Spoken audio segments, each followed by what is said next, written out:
To the SCJ Think Tank, Larry. Hey, So Loren, nice to be here.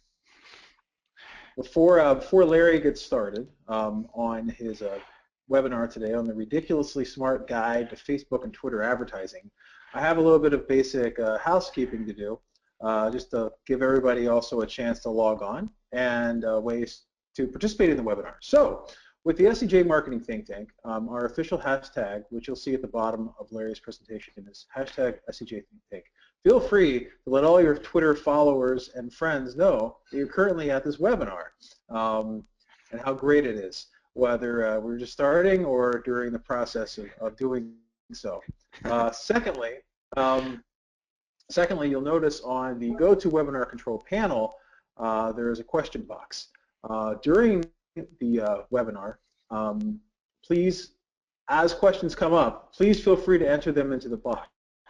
After Larry does his presentation for about 30 minutes or so, we're going to open up to Q&A, where I'll be reading off some of the top questions for Larry to be able to answer during the end of the webinar. If we cannot get to all of those questions, we'll make it a point to do so and send out those answers afterwards. Also, just to let everyone know, there will be a survey at the end of the webinar where you can give feedback on SCJ Marketing Think Tank and on Larry himself. And last but not least, before Larry gets started, I'm going to be putting together a poll and sending it out there. So it looks like we have a large group of attendees on right now. But basically, this will really help Mr. Larry Kim craft his presentation and better understand the audience. So I'm launching the first poll right now. The question is, which description best describes the focus of your job? So basically, what do you do most of the time? Are you more of a PPC and ad/media buyer manager, more of an organic social marketer, or do you focus solely on or predominantly on blogging and content marketing, something the team at WordStream definitely has down? We have 50% of you have voted or answered the poll thus far. We also have an other box on there if you do other. So 70%, I'll give you about 5 seconds. Let's try to get 80%. 5, 4, 3, 2, 1. Okay, we have had 81% vote, and I'm going to close and share the results. So it looks like Larry, for the most part, other won, but PPC ads and content marketing are basically what everyone is doing out there that's attending the webinar today. So hopefully that gives you a little bit of an overview of the audience here on SCJ Think Tank. And I'm going to hide the results. It's going back to your presentation, and now I'll kick it off to you, Larry. Awesome. Thanks so much, Loren. It's like, can you believe it? This is our first webinar together. How crazy is that? What the heck? Yeah, so it's going to be so awesome. It's going to be baller, okay? Great. Funny story. I've actually been blogging for Search Engine Journal since 2009, and it was the very first website that I ever blogged for. So just wanted to thank you for that, Loren, for giving me the opportunity here. All right. All right, so we're talking about Facebook and Twitter and how to kill it there. But before getting into all the details, I just wanted to introduce myself a little bit. Nothing too serious here. Basically, I'm from Canada, from a city called Winnipeg, which is famous for being colder than Mars for most of the year. You know, after graduating college, you know, a couple years ago, I moved to Boston because the weather is so much better here. And I just wanted to share with you some photos from this February, ha ha ha. And I live in Harvard Square, which is in Cambridge, which is a famous place because, you know, Facebook and Microsoft actually started there, but it's actually even more famous for me because that's where I started WordStream in 2008. Originally, I'm probably like a lot of you guys on the call, you know, started out as an internet marketing kind of consulting guy, and then working out of a Panera Bread because of the free Wi-Fi and the Diet Coke refill. You know, and you know, now we're about 200 people worldwide, managing about $500 million in ad spend for about over 10,000 customers now. So we're getting kind of big. All right, so we're talking about paid social media as opposed to organic social media today. And it's kind of a bummer because like, why should we have to pay for these Facebook things? Because like, it used to be free like 2 or 3 years ago. And that show Seinfeld, that guy George Costanza, he has a funny saying. He says like, you should never have to pay for parking, for sex, or website clicks from Facebook. And the reason is because with a little bit of effort, you can get them all for free.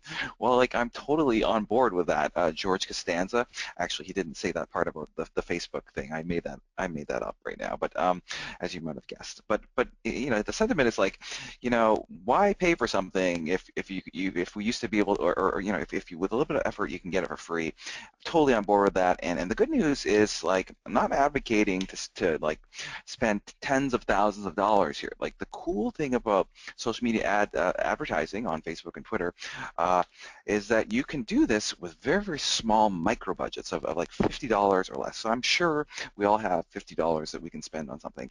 And so $50 or less, we're going to use these smart micro budgets to either sort of, catalyze new marketing projects or to accelerate um, a uh, a successful marketing project to make it even more successful. So a catalyst or an accelerant. We're not just going to be throwing money at the problem here.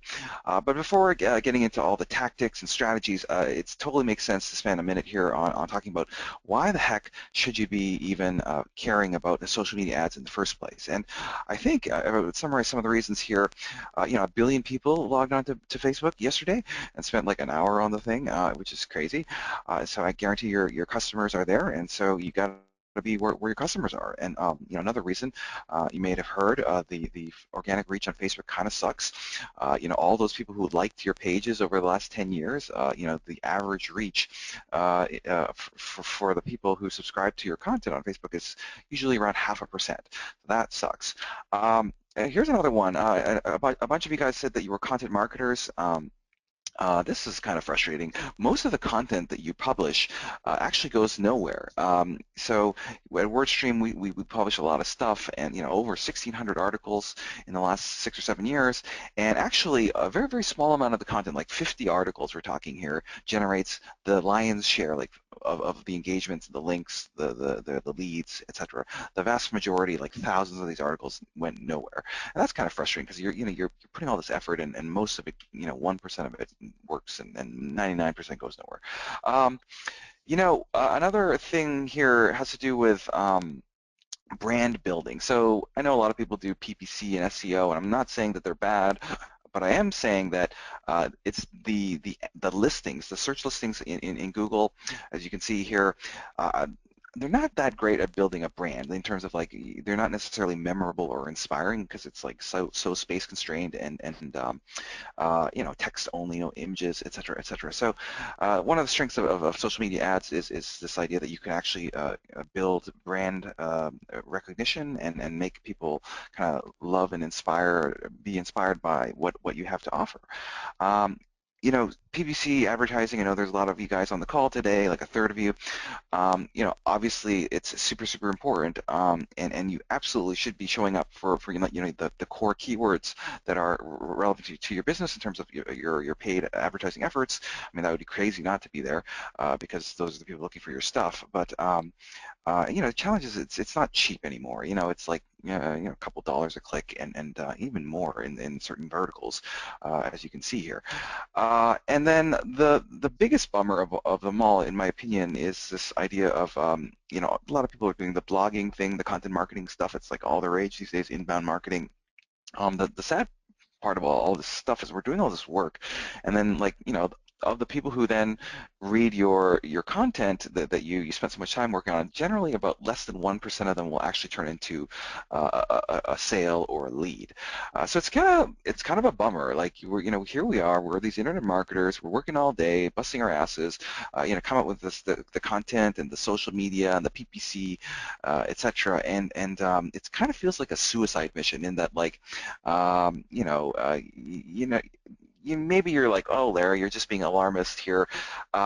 Maybe your content converts at like 2 or 3 or 4%, not 1%. And I'm like, guys, that's still kind of unremarkable. 1 or 2 or 3%. But it's unremarkable because I have greater hopes for you and your business. I want you to be a unicorn among a sea of donkeys, and that's what we're talking about today: how to kind of differentiate yourself from the rest of those donkeys using the power of social media ads. And in order to fully appreciate how this works, we need to dive deeper into kind of getting an understanding of how all this online marketing stuff that we're doing, like the content and the blogging and all this stuff, how does that really work? So a friend of mine, Rand Fishkin, who's like a total genius, he did this Whiteboard Friday the other day, and he called it the greatest misconception in content marketing. And what he's basically is saying is that most of internet marketers have this belief that, it's so easy. You just, come up with some blog, and then you share it on your Facebook and your Twitter and your Google Plus, and then suddenly, magically, you're going to get all these links, and everyone's going to see like, oh, wow, this is so amazing. We're going to buy whatever it is they're selling. And what my friend Rand is saying is this is ridiculous. This is a total myth.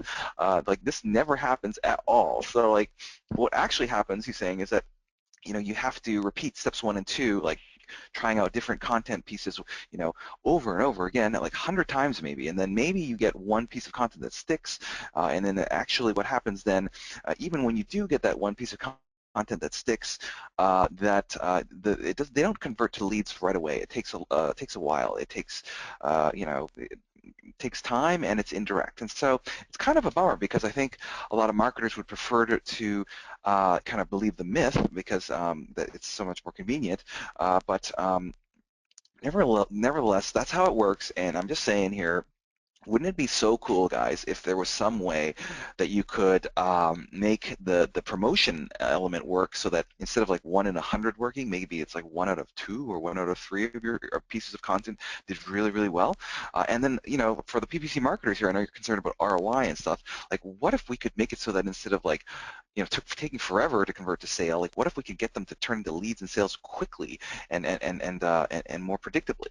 And so, guys, there's 2 things that paid social media ads on Facebook and Twitter do fantastically well. 2 things that it does that I need you to understand here. The first thing that it does is the most scalable and cheap way to amplify the reach of the content assets that you're producing. So think of it as like a really, really, really powerful megaphone. The second thing that social media ads does is it has this really clever way of turning the people, those visitors, the people who are consuming your content, into actual leads and customers for your business. And we'll talk about these tactics in just a second, but I just want to give you an overview here. Basically what we're doing is we're going to filter, first we're going to cookie everyone who visits your site, and then we're going to filter that cookie pool. Like, why market to everybody when only like 1 or 2 or 3% of those people are actually your target market? So we're going to look for specific behavioral or demographic filters on that cookie pool, and for that small, narrow audience, we're going to target with, very powerful ads, like that hard offers that ask them to buy your stuff or sign up for your stuff. And guys, when you have this set up, as I'll show you in just a minute, it's actually very profitable, and it's basically printing money. Without further ado, I want to talk a little bit about these crazy these are like, I've been doing Facebook ads and Twitter ads for just over a year now. I wanted to share with you my top 10 crazy hacks of how to make this work really, really well for you and your business. We're talking about Facebook and Twitter exclusively today. You can use the concepts interchangeably. It's kind of like Bing ads and AdWords. It's the same concepts but different platforms. But you can use the concepts interchangeably. Fortunately, I don't have time to talk about Google Plus today. It's okay. I think, Wilson probably wasn't in the market for your products or services anyways. Ha ha ha, just joking. So here we go. Number 10, quality score. So quality score in Facebook and Twitter ads. What the heck is this all about? It's basically, how in SEO there's all those algorithms like, penguins and pandas and hummingbirds. Well, in paid media, PPC marketing, pay-per-click marketing, there's like AdWords and stuff. They invented this thing called quality score, and this is basically an algorithm that determines like which ads to show and who gets charged how much when someone clicks on one of those ads. And so it was a big invention, 15 years ago by AdWords. It's not just the person who bids the most money, it's also the person who has the best ad. So it's kind of like two factors. It's kind of an unusual auction, and that's who's going to win the top spot. And so when Facebook came out with their ad platform, 5 or 6 years ago, they were like, hey, that quality score algorithm from Google, that's pretty interesting. We should totally copy that thing. And they did, and they called it relevancy score. And relevancy score, it's the same thing. It's basically saying, like, generally speaking, there's more than one company looking to advertise to people on Facebook, and so Facebook has to figure out whose ads to show. And the way that they prioritize it is not just based on your bid, but also the engagement of the posts that you're looking to share. If you have a high engagement, like people are liking or clicking or commenting or resharing the stuff, then you're going to have a higher relevancy score. And if you have a high relevancy score, Facebook will reward you with kind of greater impression share and a far more lower cost per engagement. Same thing in Twitter. This was invented, 2 or 3 years ago when they came out with their platform. They're like, let's just copy Facebook. Okay, duh. They call it quality adjusted bid. It's the same idea, higher relevance, recency, and resonance for the promoted tweet that you're looking to promote. You'll be rewarded with lower costs and more impressions. And so, guys, one of the things that people don't understand when people are just trying out social media ads, kind of dipping their toes in the water sort of thing, is like they try it out and it's like, okay, we tried this thing, we were paying $3 a click, and this is not going to work for us. And I'm like, duh, of course it's not going to work for you. That's crazy, what you really need to be doing, like what they don't understand basically, is that if you, instead of promoting that 1% engagement rate piece of crap, if they would have instead promoted something more interesting, that had a 7% or 20 or a 60% engagement rate, you would be paying 8 or 3 or 2 or half a penny for those clicks.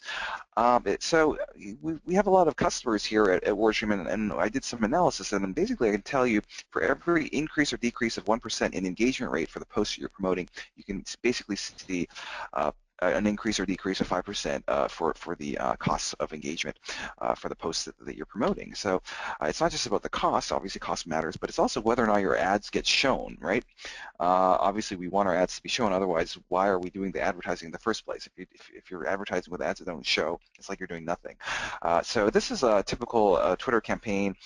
You post a new campaign on June 16, and it gets 100,000 ad impressions. Every day, it gets fewer and fewer ad impressions. Why? Because the quality is degrading, because it's older, it's not recent. Meaning, so Twitter is saying, like, why should I promote this old ad that's like a week old when I got this fresh ad from Johnny that's like going to do better? So, like, duh. So essentially, the really key concept here is that in social media ads, you really need to get a high quality score, meaning a high post engagements for the things that you're looking to promote on paid social, and that'll then give you high quality scores, which will then give you really, really good ad impression share and very, very low costs. The opposite is also true. If you promote junk, you're going to have a really, your ads won't even show up, first of all, and second of all, if they do show up, you'll end up paying like an arm and a leg if someone clicks on those things. So yeah, you really basically, you remember this guy, Harvey Dent? He was that's one of my favorite movies, The Dark Knight. He had this funny quote in the movie, and he was saying, you either, die a hero or live long enough to become the villain. And so in social media ads, basically the point is that your campaigns have to win the day, or they live long enough to become complete stinkers. Guys, the worst thing that you can do in paid social media, whether it be Facebook or Twitter, Instagram, whatever, the worst thing that you can do is say, like, oh, I have $1,000 to spend. Let's we've got 10 posts. Let's equally divide the budget, $100 per post. That's cray. Don't do that. Don't do that's no. The second stupidest thing that you could ever do is say, like, oh, it's been a while since we had a hit on the blog. Why don't we promote one of those pieces of content that we did last month in hopes that it does better this month? Guys, that's also crazy, because if it didn't do well organically, it's not going to do well paid. Basically, instead, what I'm suggesting here is that you only pay to promote your unicorns. I call these things unicorns. They're basically your social media updates that are the best performing ones in terms of high engagement rates, because they're so rare and beautiful. So just to give you an example of a unicorn, this is a kind of a jokey tweet that I did the other day. Goodbye Google Plus. link, a funny tombstone with a Google Plus logo. I posted this thing and I got like, dozens of retweets. I'm like, oh my God, everyone's retweeting this thing. Like, this is a unicorn. So you know what I did? I paid to promote the thing. What the heck? It's doing so well. People are enjoying it, getting a good laugh. So I put $250 behind promoting that tweet, and I got 1,500 retweets and 100,000 visitors.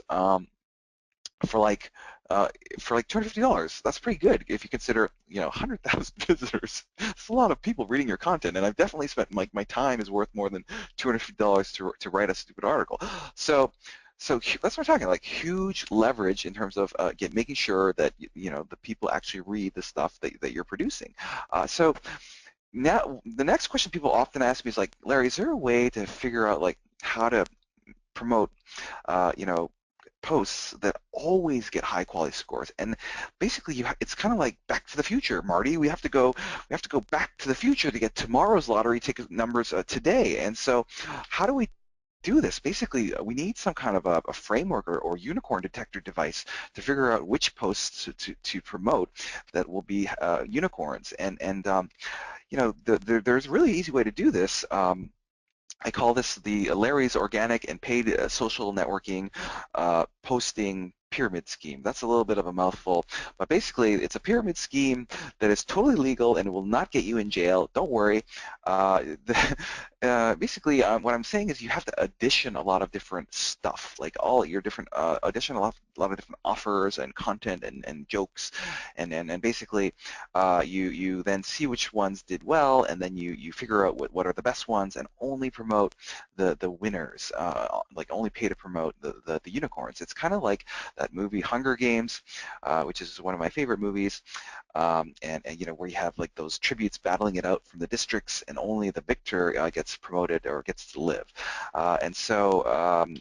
That's just me joking around with Photoshop again. All right, so I didn't really see Jennifer Lawrence or anything. Uh, how do we find these unicorn posts? In Twitter, there's something called Twitter Analytics where you can kind of export the data, and Facebook, it's called Facebook Insights, and basically you just export the data into Excel and kind of look at like whatever metric you care about, whether it's click-through rate or retweet rates or comment rates.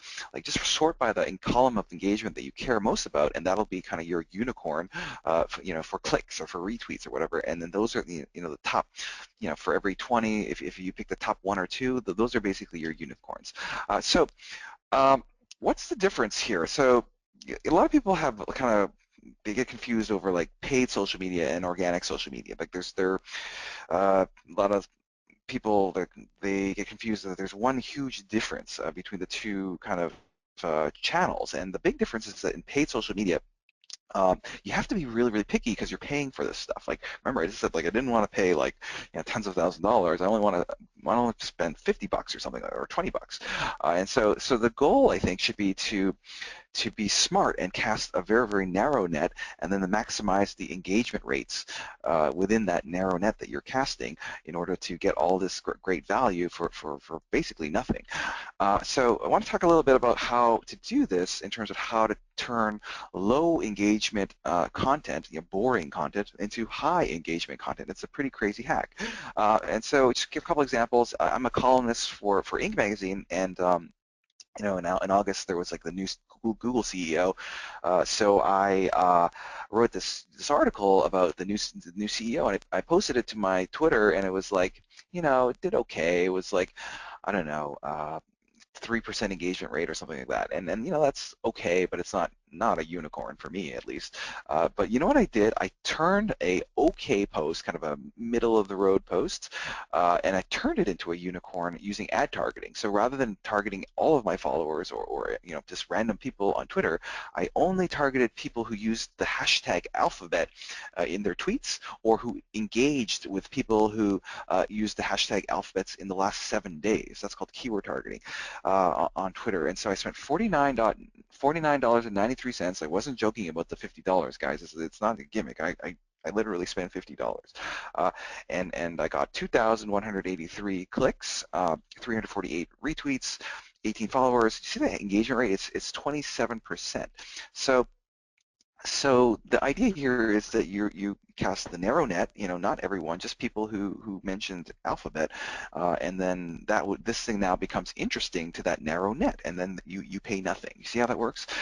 So it's not just, sometimes people say like, oh, Larry, you can do this because you're in the internet marketing business and you're talking about Google, and everyone likes to talk about Google on Twitter, but I think you can do this in any industry.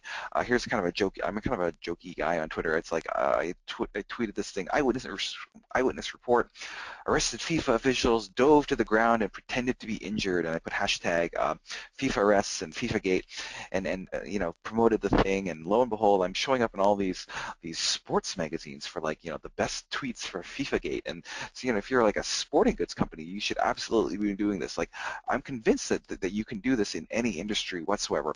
In fact, this here, what you're looking at here, is the most boring tweet in the world. Join me at blah blah blah event. I'll talk about social media, blah blah blah. That's got a 0.4 engagement rate. That's horrible. That means 99.6% of the people who saw this thing didn't bother looking at it, or clicking on it.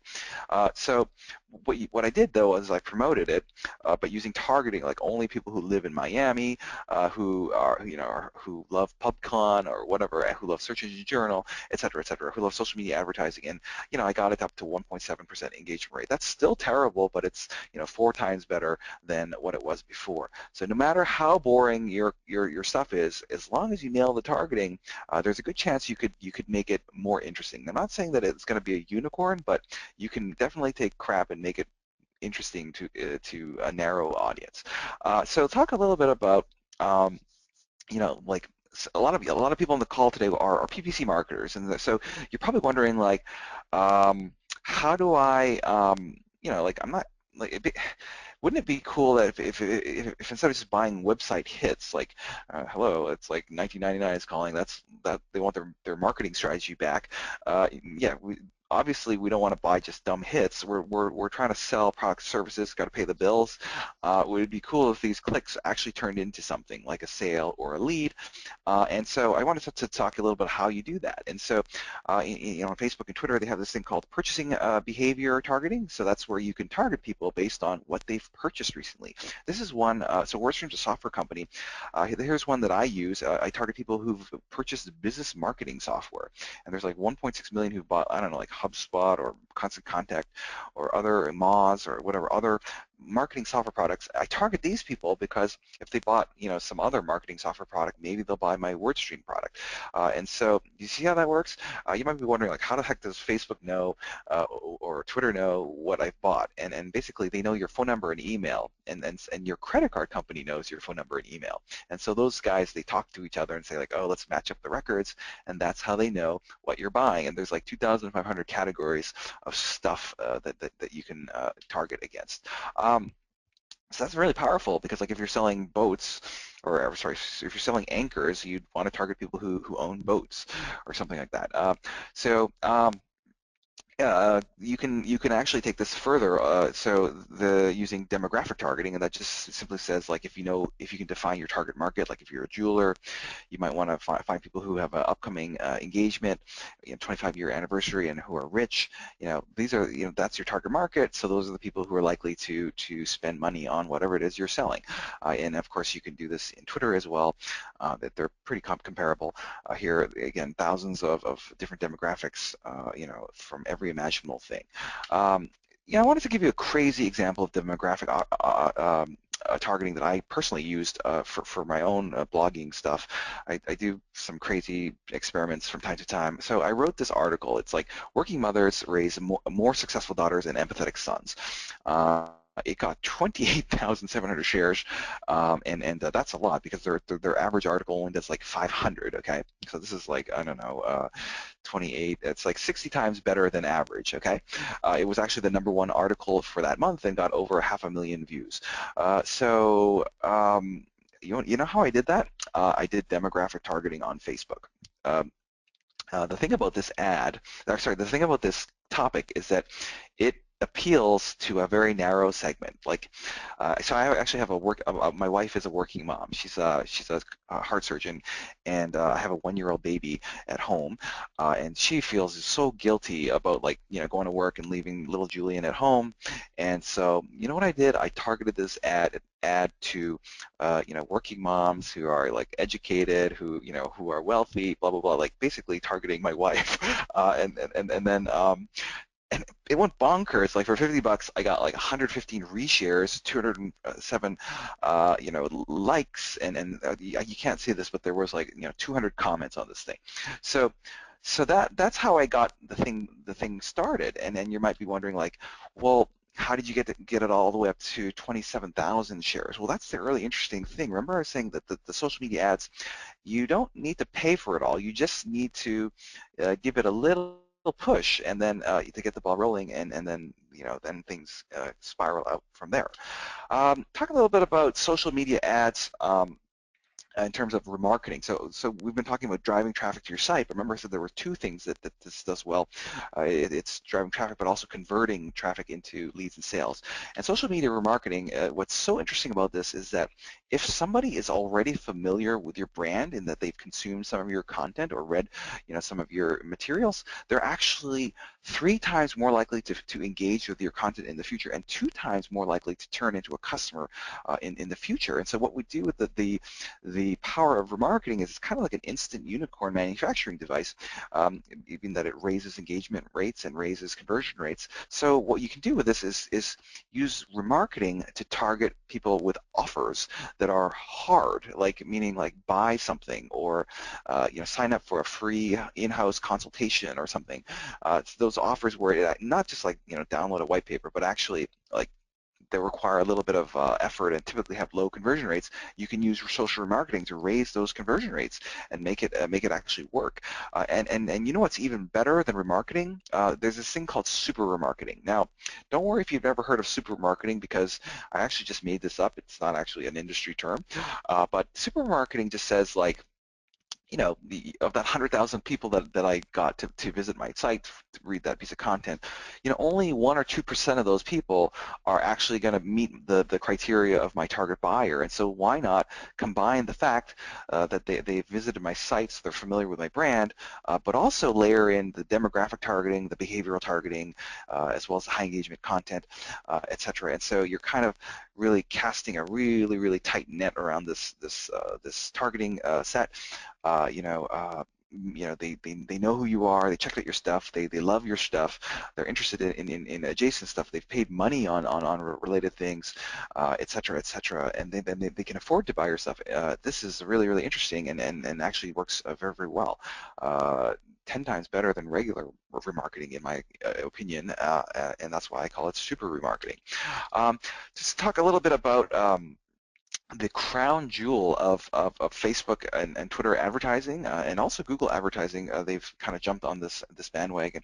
It's called custom audiences, and what custom audiences is simply that you can now, in social media and pay-per-click advertising, you can target ads to specific people. So I can actually target Loren using his phone number, because I know his phone number, or I can target him using his emails. And you're like, what the heck? How do you know how to target people by their phone number and email?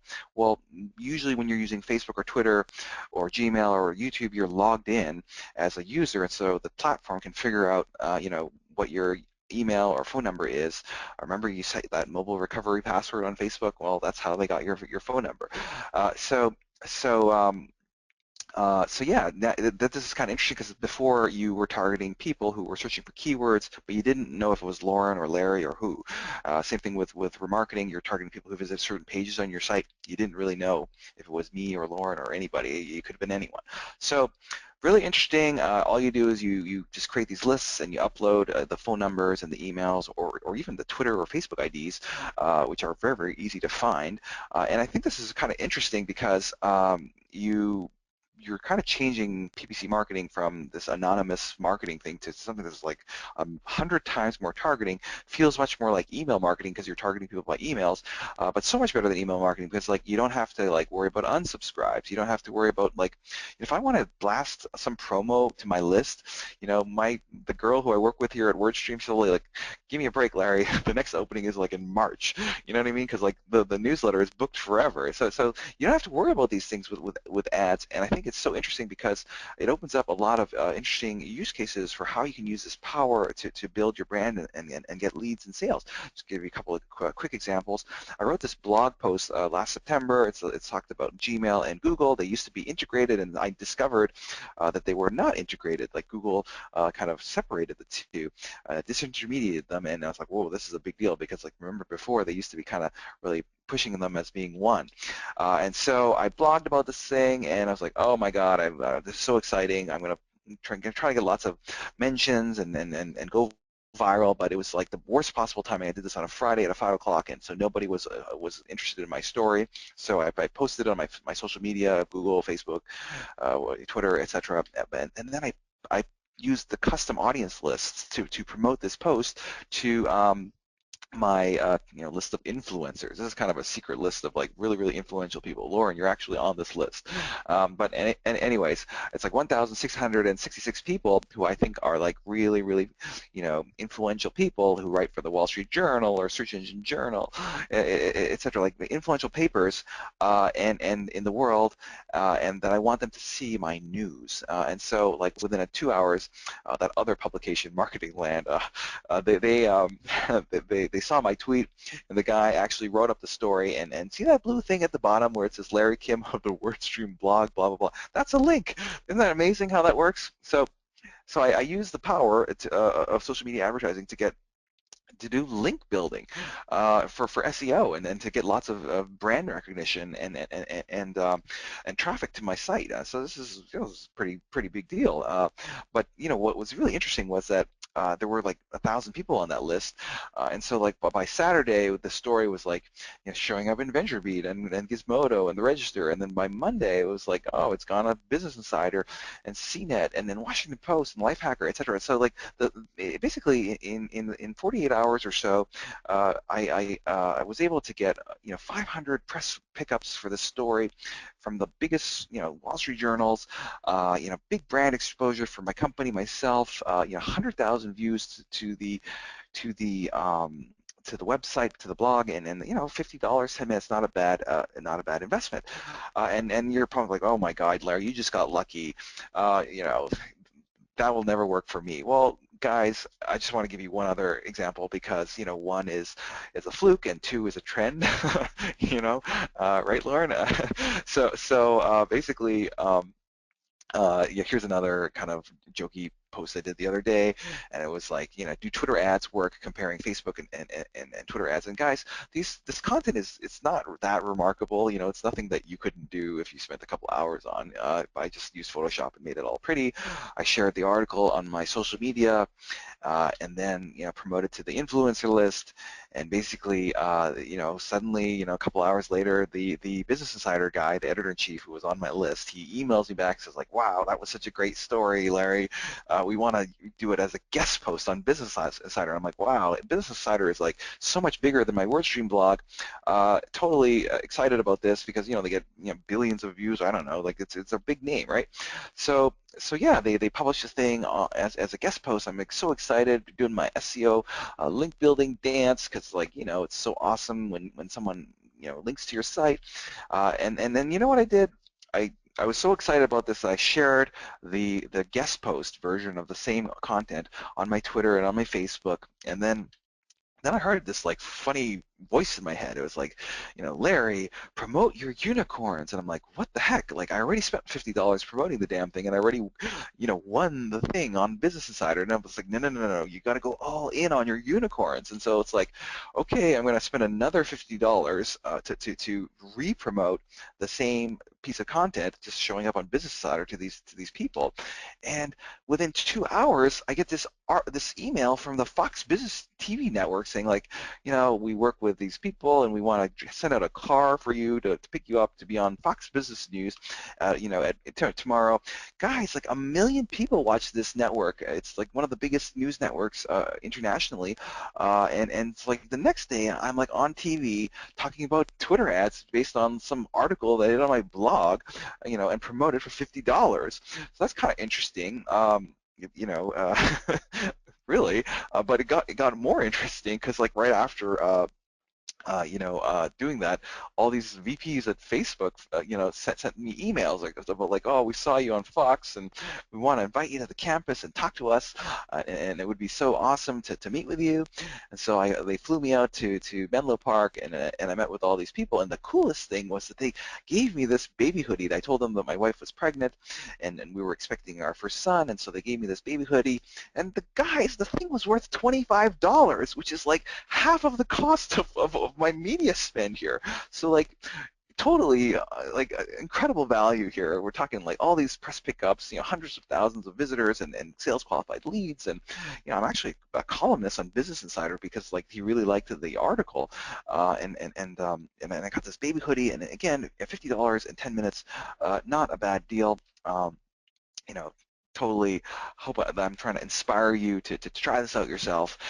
It's really not that hard. Just wanted to talk a little bit about these social media ad formats on social media because I think they're game changers. They're like so powerful. This dumb marketing funnel is such a ridiculously dated desktop-related concept because on social media ads, you basically bypass this funnel entirely. So how? Well, on Facebook, you have these call ads where instead of like sending people to a landing page, you have them call your business right away. The call buttons are kind of a big deal because like instead of sending them to a landing page where you have like a 3% conversion rate, you can actually not skip that kind of part where you lose 97% of your clicks and just talk to them directly on the phone. And this is tremendously more valuable than sending people to a landing page where most people die. The neat thing about Facebook is that it's like 1 in 5, 80% of this stuff is mobile, whereas on Google it's like 1 to 1, it's like 50-50. Twitter, again, 80% of the users use Twitter exclusively on mobile. I never even use Twitter on desktop, so that's interesting. So basically, for the PPC marketers, like the social stuff, it's kind of like turning pay-per-click into pay-per-lead. Another really interesting format has to do with the direct response ad format, so where they can subscribe, hit one button, and then the system sends you their contact information, and email, and phone number, etc. Twitter has the same thing. It's called a lead generation card format. So just a single button click, and it's so easy to use. So just eliminate these stupid funnels using these new ad formats. We want to talk a little bit about the social media snowball effect. So any Game of Thrones fans there? So basically, the idea is that the engagement of the posts that you're paying to promote, they'll do better and better over time because as a result of having done uh, uh, paid social media ads, you'll actually pick up followers along the way. Now, I know the engagement rate for followers is low, but if you get hundreds of times more followers over a year, you're gonna pick up free engagement, like free organic engagement, like it's basically like a low dividend paying stock, if you know what I mean. So the other way you can get free clicks is, and this is kind of crazy because people don't realize, like, I use social media ads to get free clicks. So what's that all about? Well, basically, you might not realize this. If I pay to get, I don't know, to promote one of my tweets, and if Loren retweets that thing, then I have to pay for that. But if Loren's fans, and he's so popular, he's got so many fans, so like if one of those fans then click on the link or retweet it, that's free. I don't have to pay for that. So it's like buy one, get 3 free. Thank you, come again. I just wanted to show you this graph here that shows kind of the impressions over time. The blue stuff is the organic impressions. As you would expect, you get a lot of impressions right away, and it kind of dies off over time. But then when I pay to promote the thing with $50, it's not just paying for those yellow impressions. I also get a huge increase in organic impressions. And here's just a crazy example of this. Again, like I do crazy stuff on Twitter just to see if, like what will happen if I can break it. But I got I got 10,600 retweets for this dumb thing, and basically I spent $225 on it. I only had to pay for 4,930 retweets, and then I got 10,000 of them. So it's basically buy one get one free. The funny thing about this is that it says cost per engagement $0.00. It's because it was 0.17 pennies per tweet, so it rounded down to zero. That's what happens when you get a 56% engagement rate. All right, so guys, here's kind of the top 10 things that we were talking about today. A lot of tactical stuff, but I want to like kind of take a step back here and think about the big picture. So like, what the heck are we talking about? We're talking about social media ads. And I remember I said there were two things that social media ads do fantastically well. The first thing that it does is it's the best way to amplify your content and amplify your brand for cheap, all right?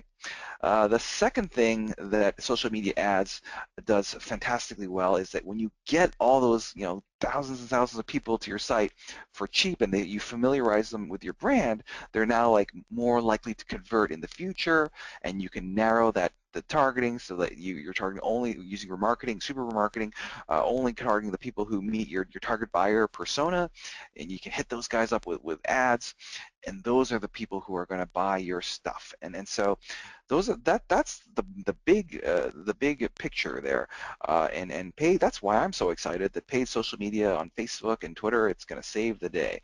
That's actually a Halloween costume from like 2012. Funny. You see how this is different from PPC AdWords advertising? So basically, instead of buying keywords and waiting for people to search for things, what I'm doing is I'm actually creating new demand for the products and services that that I'm selling. So like the greatest strength of search, of PPC and SEO, of search basically, is that people are looking for exactly what you're selling to them, but basically their greatest strength is also the greatest weakness, in that by the time you search for something, you've kind of already decided to buy that thing, right? So you're not really creating new demand, you're just harvesting the demand for the product and services that you sell that already exists. So social is kind of the opposite, in that I can go after people who haven't already decided to buy the thing. So you got to kind of do both, but I'm saying, like, I think for PPC, a lot of the focus historically has been on, PPC and SEO, but I think this is increasingly important in the future. So yeah, just all I'm saying here is we're online marketers, and sometimes we get all caught up in all the tips and tricks and hacks, and I get excited about those hacks, but we also have to remember the marketing part of online marketing, which is like building the content that's memorable and inspires people to love your brand and create demand for the products and services that you're selling. All right, so that's all I had today. We have like over 10 minutes for questions and answers here. So that was just like a funny joke. Ha ha ha. And fire away. Loren, are you still there? Yeah, great, Larry. Thanks for so much information. There's a lot to digest. And just to let everyone know, we're going to have a recording of the webinar afterwards for distribution to attendees as well. So fantastic stuff. Okay, thanks. What I'm going to do is I have about 5 or 6 questions that I think we can go over in this time. But one thing that I really enjoyed you addressing was that Facebook custom audiences are not just for newsletter lists or lists of potential customers, but they're also a great way to basically have your current customers purchase from you again. Because once someone, you brought this up earlier too, that once someone actually purchases a product or knows your brand or trusts your brand, chances are they're going to purchase again, right? So like you don't necessarily have to stop through that purchasing funnel once they have that initial sale. There's all kinds of opportunities that can come up in the future. Yeah, absolutely. Yeah, typically, so you're talking e-commerce here, or kind of transactional sales as opposed to lead gen. Typically, what companies do is, or what I do actually, is I will segment your list. So, like, I don't know, high value purchasers or recent customers or shopping cart abandoners, or you just segment into like different audiences by the list, and then target different offers to different people, and this is so amazing because wow, like, if you're doing email marketing, like this email marketing, like 1 out of 10 emails gets opened, because of all those stupid Yeah, spam filters and stuff like this. Here, like I can actually reach these people for cheap, so not a bad deal. And absolutely. and you and you can do this on. You can also do this on search, by the way. There's the customer match stuff. You can do it on YouTube and Gmail and even Google search. Yep. Okay, so here's a list of questions. First question comes from Alan. What is your best tip to increase organic engagement before you have the ability to identify the unicorn or spend money on that unicorn? Use emojis. Uh, uh, these emojis, it's like they're crazy. Like God, like if I use an emoji, I'll get a 30% higher engagement rate than if without an emoji. Now, and the key to the emojis is like you gotta use the right emoji, like not just like the thumbs up or it's like some like star or something. Like if you're talking about donuts, use a donut emoji, or if you're talking about Yeah. unicorns, use the unicorn emoji or the burrito. Like use those weird ones, and people will love that. Also, like for Facebook, when you're posting or promoting a post that you placed on Facebook or an ad or whatnot, um, do you have the best return when you're putting together short copy or long copy, typically? Um, oh, you know what? I always have a short, catchy thing at the front, at the top, and then I never really care about how long the rest of it goes because it's like they're not going to see it unless they click to expand it anyways, right? Right. Actually, hold on a second. On Twitter, you you only have like the 140 tweet characters, so the ads can't be long anyways. But on Facebook, I'm like, they're giving you the space. Why not use it? Just so long as that the key summary is at the top. The thing that makes a difference, Lauren, is actually using images. So like in Facebook ads, you'd be crazy not to load like 3 or 4 images in a carousel to kind of tell a story of what you're looking to Yeah. sell, or add like 4 images on Twitter, or like an image on Twitter to your promoted tweet to really make that pop. Excellent. That's a great point on not only using the carousel, but using it to tell a story, right? 1, 2, 3, getting the user engaged right there. So when they click over, chances are they're going to be more engaged on the site. Hey, you got it. Uh, do you find that, oh, here's a question from Jeff. For remarketing, what type of pixel do you use? Do you rely on pixeling from the Google side or from Facebook, or do you utilize a third-party technology Oh, for I that? just use the basic the Facebook. I have 2 pixels. Actually, I have like 30 pixels on my site, but uh, I use the Twitter remarketing one, and I use the Facebook remarketing one, the AdWords conversion one. Like I use them all, and use a tag manager to kind of figure out how to manage those. Yeah. Great. Um, what is the recommended time that you usually promote a Facebook post before you either cut it or make the decision to kind of kick it up a notch? Uh, well, so I would never promote something on Facebook that I didn't know was going to be a winner. You know what I mean? Like, Mhm. there's no excuse. Like, um, Lauren, on Facebook, you live and die by your engagement rate. Okay, so like, Right. if you post something to your wall organically, okay, and if that does badly, then the next time you post, even fewer people will see your stuff, and you'll enter this kind of death spiral. You know what I mean? And the opposite is also true, where if you post something that does well, then the next time you post something, people are more likely to see it in the future. And so like, I would never post something crappy to my Facebook wall. I would post it. I would experiment on it on somewhere else, like email marketing or Twitter, or somewhere where there's Right. not a huge penalty for like low engagement. And then when I'm like, okay, I'm like 99.9% sure that this is going to do well, I'll then put it on Facebook and then pay to promote that thing. You see what I'm saying? Like so like the Yeah. question he's saying like when would you know to cut it? Like I would that assumes that I don't know that it's going to do well. You see what I'm saying? You see what I'm saying? Like, I don't know how Mhm. to answer that question.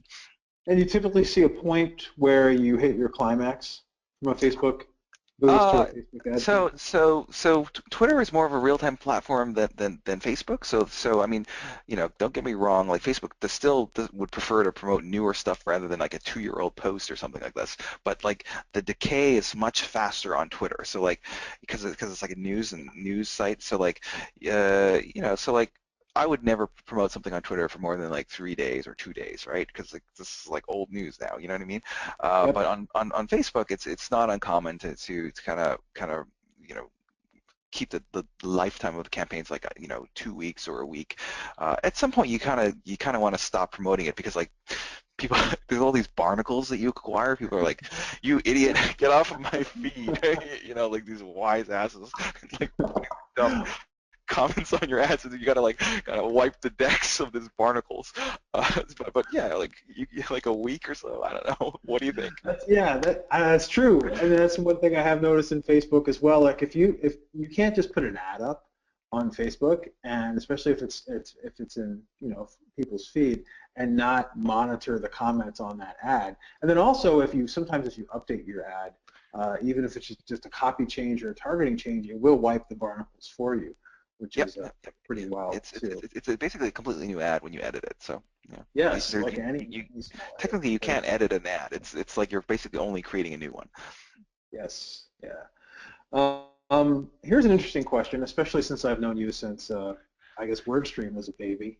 Oh yeah. Um, Larry, 2008. you already have, yeah, Larry, you already have a ton of followers. So like, it's when you put something out there on your own organic Twitter stream or to your Facebook followers, you're going to get engagement. But what about a person or a small business that only has a handful, say 200 followers? Would the method still work? Can they still gauge that? Can they still get an engagement gauge when one share or two shares sometimes is the max organically?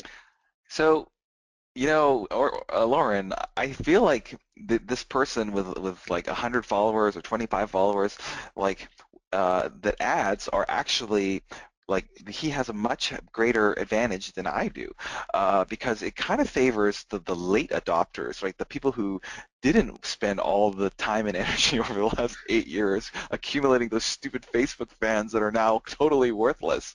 You see what I mean? Like, A, that guy didn't waste the last 5 years chasing likes, okay? And secondly, he can just like be very, very specific on who he wants this stuff to show to, and pay like say you got 10,000 people that you want to show something to, okay? Like that's gonna cost you $50, like $5 CPMs. You see what I mean? Like Yep. so yeah, you can spend $50 if it's worth your like, and you're getting a better deal. Like I'm the sucker. I'm the one who has to work on all these dumb Facebook and Twitter followers that are becoming increasingly worthless. You see what I mean? So like I think he's in great shape, and I would not be deterred at all by the fact that you have a low number of fans currently. The ads favor kind of the lazy, if you will. Okay, I, so we have about a minute left. Quick question for you, Larry, before we wrap things up. Have a question. Buffer or Hootsuite?